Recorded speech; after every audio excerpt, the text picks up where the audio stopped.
Au nom du Père, du Fils, Saint-Esprit, un seul Dieu, Amen. Que sa bénédiction repose sur nous tous, Amen. Aujourd'hui, c'est le texte qui nous raconte à propos de la fuite en Égypte, ou plutôt le retour d'Égypte. Alors, le trajet de ce voyage vers l'Égypte était un long trajet. Si vous imaginez un peu la carte d'Égypte, eh bien, il est venu de l'est, de la Palestine, vers le nord de l'Égypte. Et du nord d'Égypte, il est descendu à la vallée du Natroun, où il y a les monastères, Saint-Macaire, Baramos, Saint-Mbabichoy. Ensuite, il est descendu encore pour Bani Suef. Et de Bani Suef, il a allongé le Nil jusqu'à Assiout. Et Assiout, on connaît bien que la région de Maharra, où il y a le monastère, eh bien, c'est le centre d'Égypte. Il a vécu là-bas à peu près 3 ans et demi et il a resté à Assiout à peu près 6 mois. Ensuite, il est retourné le même trajet pour retourner en Palestine. Bien sûr, l'Égypte est un pays béni. Et nous sommes privilégiés que nous sommes égyptiens parce que tout simplement, c'est le seul pays que le Christ a béni et a visité. Et c'était une prophétie très, très, très connue et c'est très cher pour notre cœur, la prophétie d'Ésaïe. Retenez bien, chapitre 19, 19, ça c'est l'honneur de nous les Égyptiens. Eh bien, c'est écrit en ce même temps, il y aura un autel à l'Éternel. Donc, un autel à l'Éternel, ce n'est pas un autel juif ou de paganisme, mais un autel pour l'Éternel, c'est-à-dire un autel chrétien. C'est une prophétie qu'il y aura toujours un autel pour l'Éternel au milieu du pays d'Égypte, sur la frontière, un monument à l'Éternel. L'Éternel des armées les bénira, les Égyptiens, en disant « Béni soit l'Égypte, mon peuple ». Alors ça nous donne une espérance et une joie que Dieu a béni ce peuple, malgré qu'il a pris plusieurs plaies, d'accord, le temps du peuple de Dieu quand il était des esclaves en Égypte. Mais sûrement Dieu, il a vu de loin. Il a connu nos cœurs et notre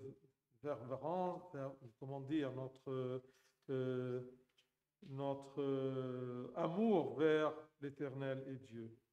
Donc ce texte-là de la fuite en Égypte, c'est un bon exemple pour la fuite ou le recul devant le mal.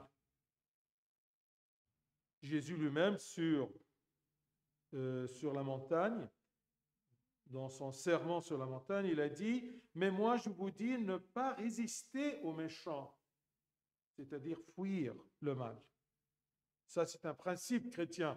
Et ça, c'est une force. Et ça, c'est une sagesse. Mais aujourd'hui, je ne veux pas prendre ce thème-là. Mais nous allons parler à propos de Joseph, ce personnage.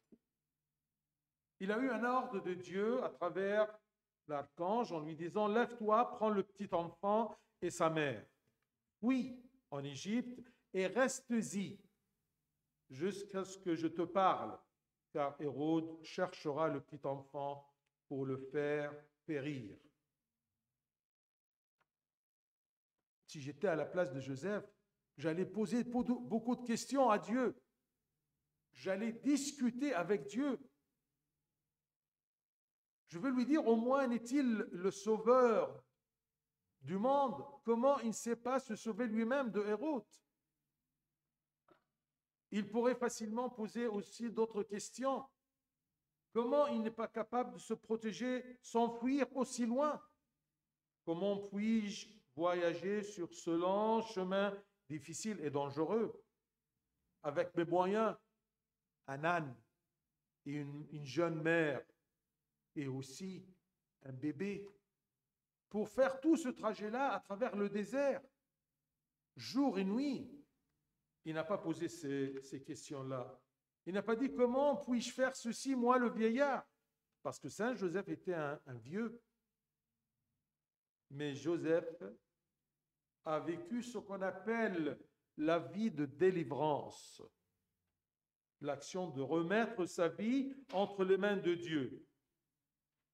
Il s'est délivré à Dieu. Il s'est mis à la disposition de Dieu. Il s'est laissé guider par Dieu. Il s'est laissé gouverner par Dieu. C'est ça la délivrance, la vie de délivrance.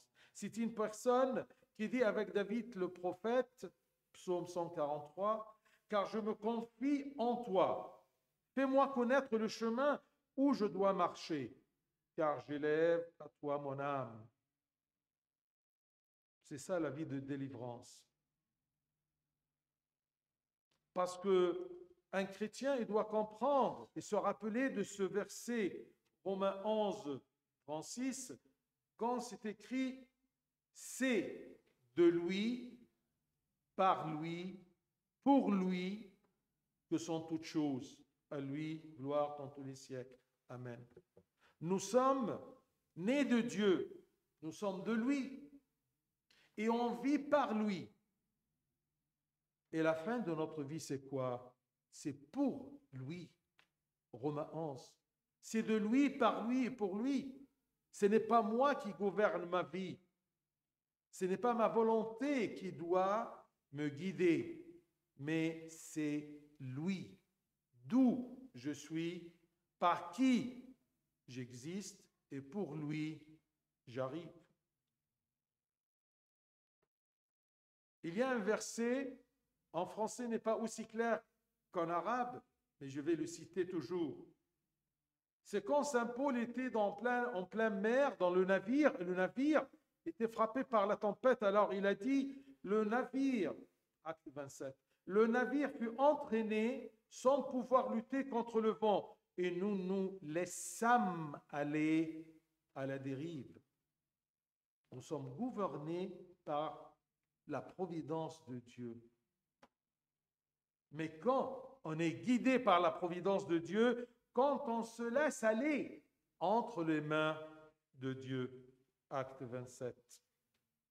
Donc, pour se confier à Dieu, pour se délivrer à Dieu, on a besoin de 3 choses. Avoir confiance en lui. Parce que comment peut-on croire en Dieu sans avoir confiance en lui? Deuxième chose, se dépouiller de nos envies. Troisième chose, être modeste. Avoir confiance, se dépouiller de mes envies et être modeste. Avoir confiance en lui. Je crois dans la bonté de Dieu, dans sa sagesse et dans sa puissance. C'est ça, avoir confiance en lui. Il est bon. C'est pour cela que selon saint Matthieu, c'est écrit, Dieu nous parle en disant, « Si donc méchants comme vous l'êtes, vous savez donner de bonnes choses à vos enfants, à combien plus forte raison votre Père qui est aux cieux donnera-t-il de bonnes choses à ceux qui les lui demandent? » Il est bon. Il sait comment donner avec générosité ses enfants. Mais quelles sont les bonnes choses? Donc, les bonnes choses que Dieu aime bien nous donner sont celles dont on a besoin, non pas celles dont on a envie, dont on a besoin pour notre salut, non pas pour nos envies. C'est pour cela que c'est écrit selon saint Jacques, « Vous demandez et vous ne recevez pas. » Comment ça? Je peux demander quelque chose et Dieu ne me le donne pas, mais il est bon, il est généreux. Oui. Vous demandez et vous ne recevez pas parce que vous demandez mal, dans le but de satisfaire vos passions. Épître selon saint Jacques, chapitre 4. Alors parfois on demande mal, on ne sait pas quoi demander. Et l'importance, c'est de se délivrer à Dieu, se laisser aller entre les mains de Dieu, selon sa volonté.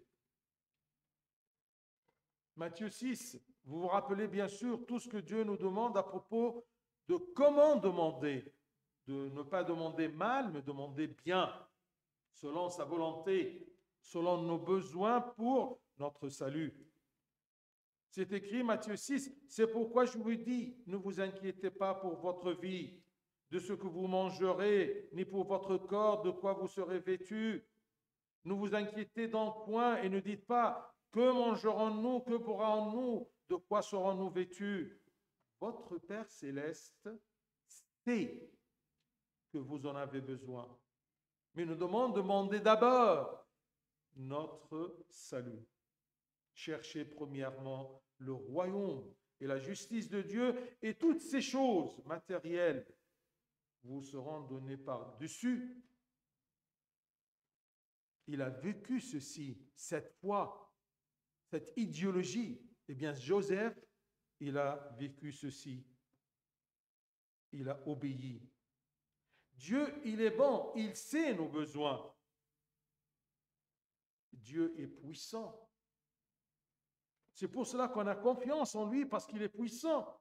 C'est écrit, cela est impossible aux hommes, mais non à Dieu, car tout est possible à Dieu.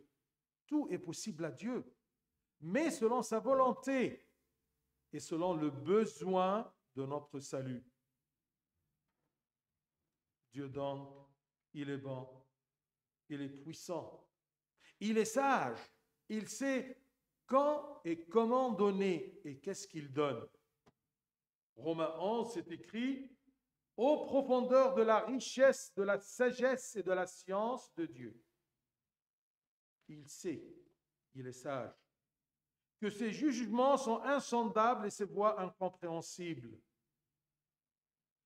Alors s'il est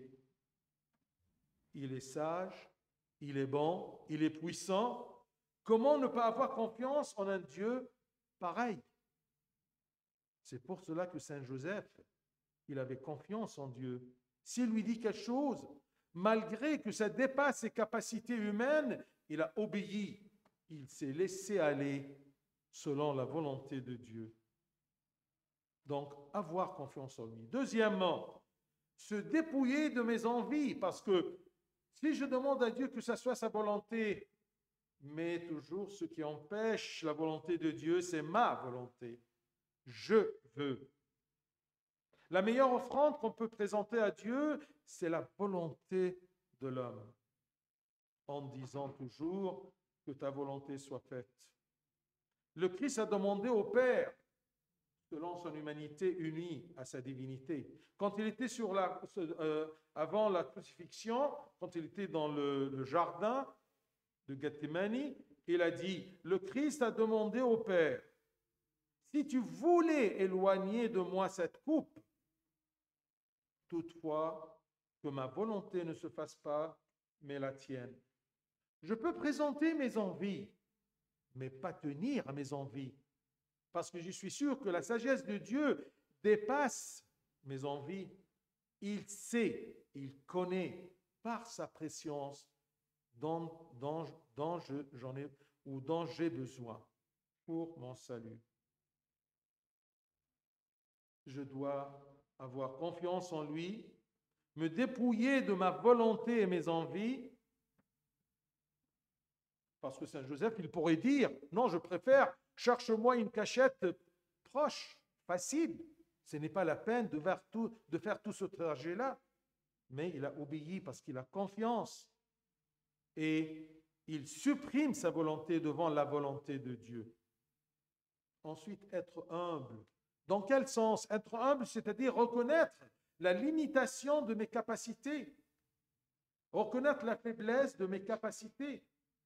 Comme Saint Paul, il dit à son épître aux Romains, je dis à chacun de vous de n'avoir pas de lui-même une trop haute opinion de lui-même, mais de revêtir des sentiments modestes. Sache bien que tu es un homme, tu as des capacités, oui c'est vrai, mais des capacités limitées. N'essaye pas de discuter avec Dieu à propos des capacités ou des moyens. S'il te demande quelque chose, il te donne les moyens. Et c'est pour cela que Saint Paul, il ose dire, je puis tout par celui qui me fortifie. Par celui qui me fortifie, c'est le Christ. Notez bien, il y a un principe aussi, parce que si on parle à propos de se laisser entre les mains de Dieu, eh bien on va penser à propos de la lassitude. Non. Notez bien ce que Dieu a dit à propos du labeur. Il a dit au premier épître aux Corinthiens, en sorte que ce n'est pas celui qui plante qui est quelque chose, ni celui qui arrose, mais Dieu qui fait croître. Celui qui plante, celui qui arrose sont égaux et chacun recevra sa propre récompense selon son propre travail. C'est-à-dire, si tu te laisses aller avec Dieu, il y a toujours un rôle, il y a un travail.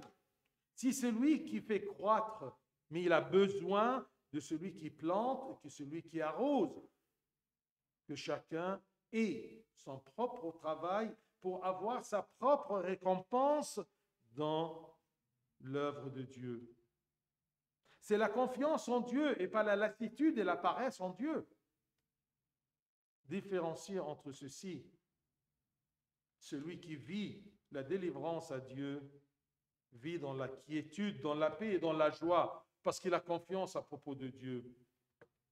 C'est pour cela que David, il dit, psaume 118, « Mieux vaut chercher un refuge en l'Éternel que de se confier à l'homme. » Et le premier homme à qui tu peux te confier, c'est toi-même.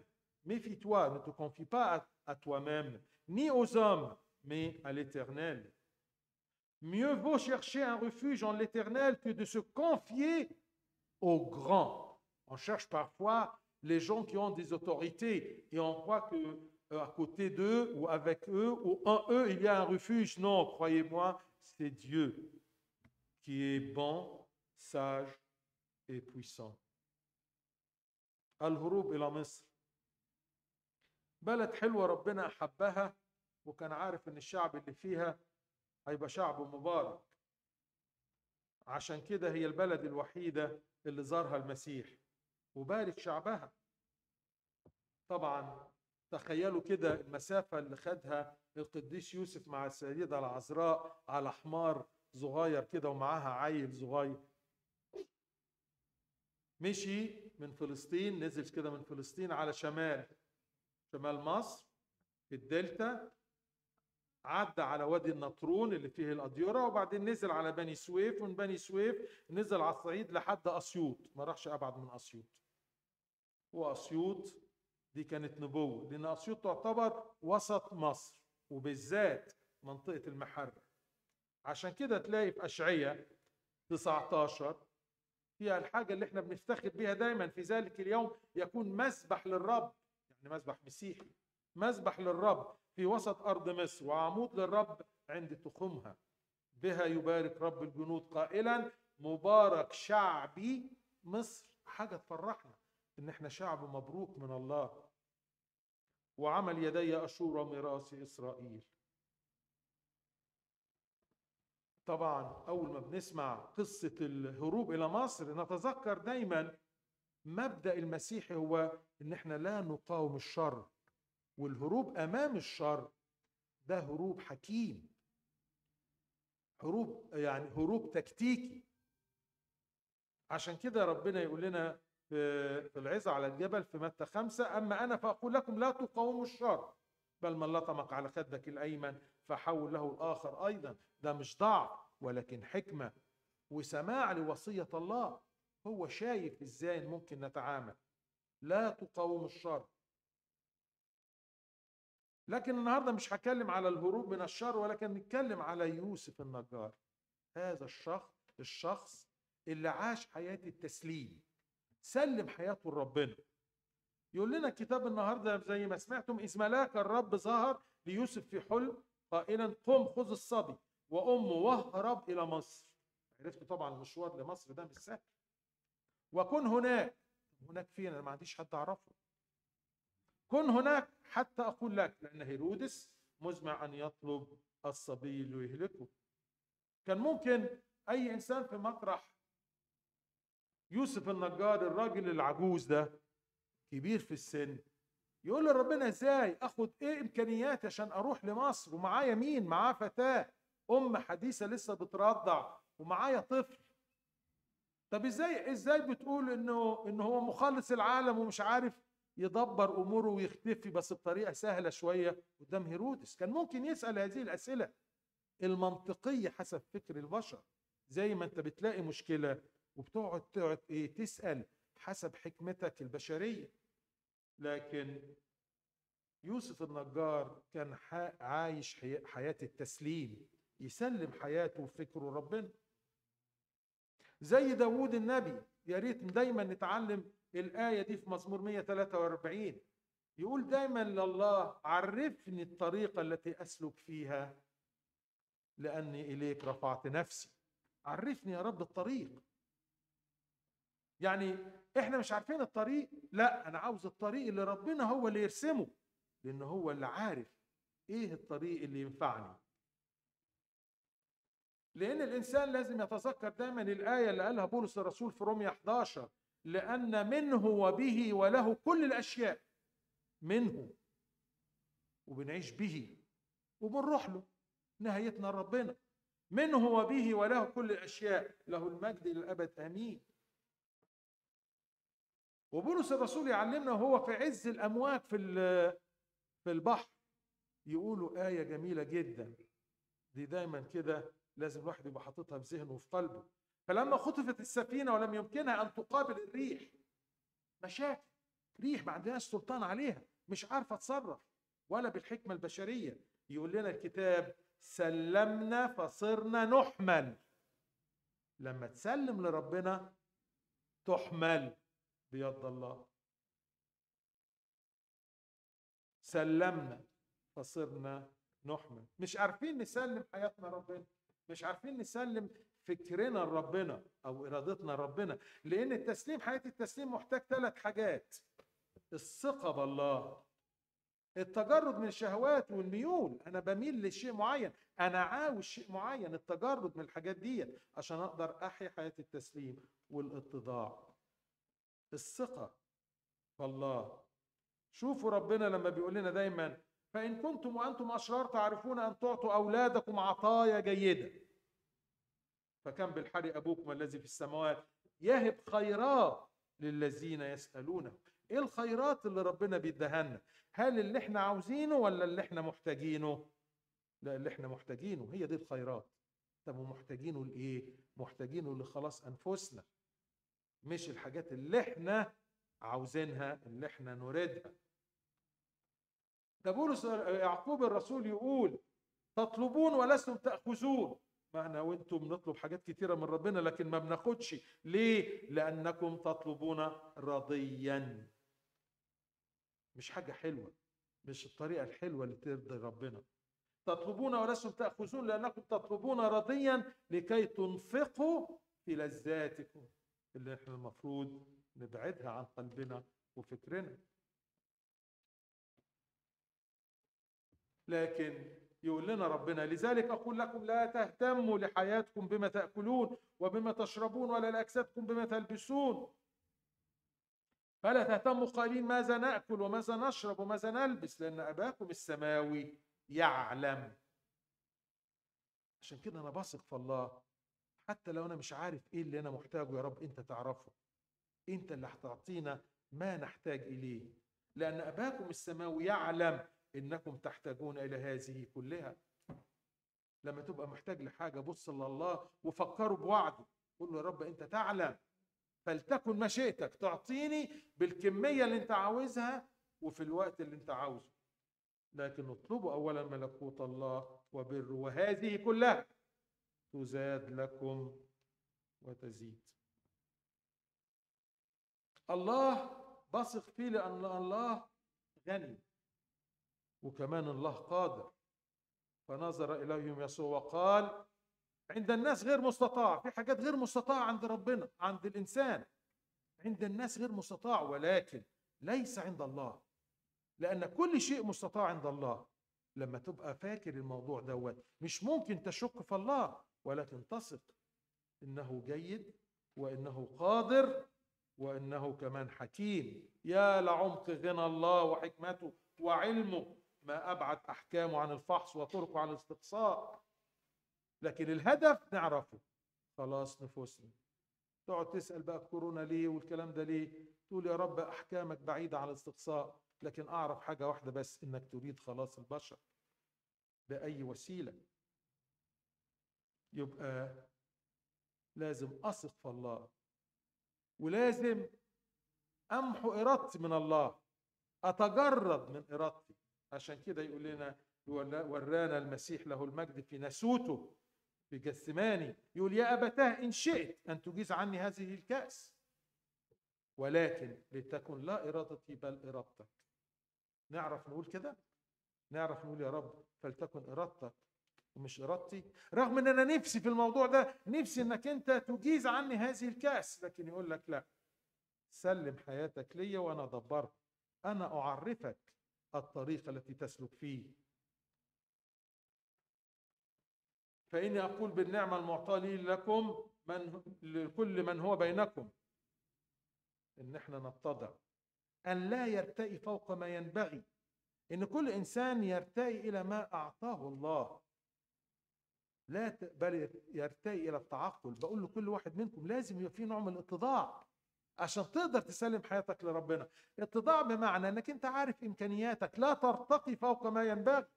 اوعى عشان تفتكر انك عرفت شوية ناس، ولا اتكلت على شوية ناس، ولا عندك خبرة معينة في بعض الاتجاهات، فاكر انك انت تقدر يعني تدبر حياتك. لا، سلم حياتك لربنا. هي دي اللي تفيد الانسان، هي دي اللي تجعل الانسان يقول استطيع كل شيء في المسيح الذي يقويني. يبقى ما تتكلش على ذاتك. لكن بعد ما قلت لك انك تتكل على الله وتسلم حياتك لله، اذكرك بحاجه، اذكرك بايه في كورنثوس الاولى، اذ ليس الغارس شيئا ولا الساقي شيئا بل الله الذي ينمي. بس يبقى ربنا هو اللي هينمي، هو اللي يعمل كل حاجه. والغارس والساقي هما واحد، ولكن كل واحد سيأخذ اجرته بحسب تعبه. سلم صح حياتك لربنا، لكن خلي بالك في تعب. ربنا بينمي، هينمي ايه ربنا؟ اللي انت بتزرعه واللي بتسقيه. لكن اوعى تفتكر انه تسليم حياتي لربنا هو التراخي والتواكل على ربنا. اتكل على ربنا لكن ما تواكلش على ربنا. لما حاولت اترجمها بالفرنساوي مش لاقيها ابدا. التواكل والاتكال، الاتكال سيسام، لكن التواكل دي مش عارف الاقيها الاقيها قوي. دوري لي عليها مدام ليلى. في فرق بين الاتكال على الله وتسليم حياتك لربنا والتواكل بقى على الله. لا، كل واحد سيأخذ حسب تعبه. وانهي واقول لك دايما خلي بالك وانت ماشي في الحياه عشان ما تزعلش ربنا. قول زي داوود النبي، الاحتماء بالرب، يعني الاتكال على الرب، خير من التوكل على الانسان. الاحتماء بالرب خير من التوكل على الرؤساء. اوعى تنخدع بامكانيات البشر، لا، امكانيات الله اعلى، وهو الذي يدبر حياتنا. فيا ريت نحيا حياه التسليم عشان نفرح. للانسان اللي بيسلم حياته لربنا زي يوسف النجار، بيعيش في فرح وسلام ومش خايف. راح عمل حاجه مفيش واحد مننا يجرؤ يعملها، ياخد حماره والست العذراء والمسيح طفل صغير ويضرب المشوار ده كله. ده كفايه بس لما قال له وابقى هناك حتى اقول لك. ابقى عند مين؟ اعمل ايه؟ لكن ربنا يدبر حياه الانسان المتكل عليه. له المجد الدائم الى الابد، امين. نجم أشرق في المشارق، المجوس